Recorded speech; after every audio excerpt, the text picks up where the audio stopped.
KFC ಚಿಕನ್ನಲ್ಲಿ ಹುಳ ಪತ್ತೆ, ಗ್ರಾಹಕರು ಕಂಗಾಲು. ಬೆಂಗಳೂರು ನಗರದಲ್ಲಿನ ಬ್ರಾಂಡೆಡ್ ಹೋಟೆಲ್ಗಳ ಆಹಾರದ ಗುಣಮಟ್ಟದ ಬಗ್ಗೆ ಗಂಭೀರ ಪ್ರಶ್ನೆಗಳು ಎದ್ದಿವೆ.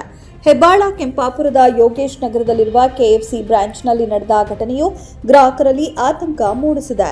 ನಗರದ ನಿವಾಸಿಯಾದ ಪವನ್ ಎಂಬುವವರು ನಿನ್ನೆ ರಾತ್ರಿ ಸ್ವಿಗ್ಗಿ ಮೂಲಕ ಕೆಎಫ್ಸಿ ಚಿಕನ್ ಅನ್ನ ಮನೆಗೆ ಆರ್ಡರ್ ಮಾಡಿದ್ರು. ಆದರೆ ಆರ್ಡರ್ ಬಂದ ಚಿಕನ್ ಅನ್ನ ಪರಿಶೀಲಿಸಿದಾಗ ಅದರಲ್ಲಿ ಹುಳ ಇರುವುದು ಕಂಡುಬಂದಿದೆ. ಚಿಕನ್ನಲ್ಲಿ ಹುಳುಗಳು ಹೊರಬರುತ್ತಿರೋದು ನೋಡಿ ಶಾಕ್ ಆಗಿದ್ದಾರೆ.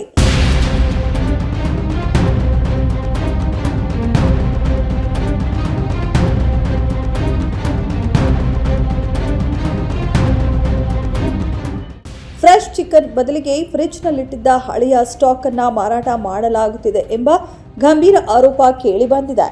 ಹುಳ ಇರುವುದನ್ನ ಗಮನಿಸಿದ ತಕ್ಷಣ ಪವನ್ ಅವರು ರಾತ್ರೋರಾತ್ರಿ ಆರ್ಡರ್ ಬಂದಿದ್ದ ಹೆಬ್ಬಾಳ ಕೆಂಪಾಪುರ ಯೋಗೇಶ್ ನಗರದ ಕೆಎಫ್ಸಿ ಬ್ರಾಂಚ್ಗೆ ಭೇಟಿ ನೀಡಿದ್ದಾರೆ. ಆದರೆ ಈ ವೇಳೆ ಕೆಎಫ್ಸಿ ಸಿಬ್ಬಂದಿ ವರ್ತಿಸಿದ ರೀತಿ ಹೇಗಿತ್ತು ಗೊತ್ತಾ? ಗ್ರಾಹಕ ಪವನ್ ಈ ಬಗ್ಗೆ ಪ್ರಶ್ನಿಸಿದಾಗ ಕೆಎಫ್ಸಿ ಸಿಬ್ಬಂದಿ ಸರಿಯಾದ ಉತ್ತರ ನೀಡದೆ ಉಡಾಫೆ ಮಾತುಗಳನ್ನಾಡಿದ್ದಾರೆ ಎಂದು ಆರೋಪಿಸಲಾಗಿದೆ. ಚಿಕನ್ನಲ್ಲಿ ಹುಳುಗಳು ಪತ್ತೆಯಾಗಿರುವುದು ವಿಡಿಯೋದಲ್ಲಿ ಸರಿಯಾಗಿದೆ. ಬ್ರಾಂಡೆಡ್ ಹೆಸರಿನಡಿ ಕಳಪೆ ಆಹಾರ ಮಾರಾಟ ಮಾಡುತ್ತಿರುವ ಈ ವ್ಯವಸ್ಥೆಯ ಬಗ್ಗೆ ಗ್ರಾಹಕರು ತೀವ್ರ ಆಕ್ರೋಶ ವ್ಯಕ್ತಪಡಿಸಿದ್ದಾರೆ. ಇದು ನಗರದಲ್ಲಿನ ಆಹಾರ ಸುರಕ್ಷತೆಯ ಕುರಿತು ಮತ್ತೊಮ್ಮೆ ತೀವ್ರ ಚರ್ಚೆಗೆ ಕಾರಣವಾಗಿದೆ. ಇದುವರೆಗೂ ಕೆಎಫ್ಸಿ ಫ್ರೆಶ್ ಚಿಕನ್ ಎಂದೇ ನಂಬಲಾಗಿತ್ತು. ಇದೀಗ ಚಿಕನ್ನಲ್ಲಿ ಹುಳು ಹೊರಬರುತ್ತಿರುವುದನ್ನ ನೋಡಿ ಕೆಎಫ್ಸಿ ಗ್ರಾಹಕರು ಬೆಚ್ಚಿ ಬಿದ್ದಿದ್ದಾರೆ.